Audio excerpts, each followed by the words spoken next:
Company. নমস্কার, আপনারা দেখছেন দাসান কোম্পানি। আজ যে আপনার ভালোবাসার ছবিটা আমরা তুলেছি, এটা শুধু ছবি নয়, এটা আমাদের সবার একটা স্বপ্ন। এবং একটা ছবি গল্প লেখা থেকে শুরু করে সেটা প্রি প্রোডাকশন, মেকিং, তারপরে প্রোডাকশন, তারপর সেটা হলে ডিস্ট্রিবিউশনের কাজ করছি এবং কিছু কিছু আমেরিকান কোম্পানি যেমন রুট নোট, এই কোম্পানিগুলোর সাথে কাজ করেছি আমি। সো আমার কাছে কোনো প্রবলেম ফেস করতে হয়নি, কজ আমি জানি পুরোটা কীভাবে কী করতে হবে। সো আমার কাছে কোনো প্রবলেম ফেস করতে হয়নি। ফ্রম ফেসবুক মার্কেটিং থেকে, ইউটিউব থেকে, গুগল অ্যাডস, সব কিছু আমার কাছে পুরো ছকা ছিল। সো আমার কোনো প্রবলেম, সব পরিবারে যাবে, সব পরিবারে এখন সব ছবি দেখা যায়। তো সব পরিবারে দেখার মতো একটা ছবি আমরা করার চেষ্টা করেছি বাংলাদেশের দর্শকদের।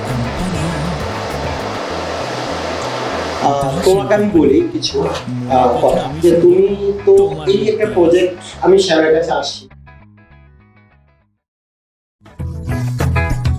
দাস এন্ড কোম্পানি, মনের কথা আমি শুনবো তোমার মুখ দিয়ে।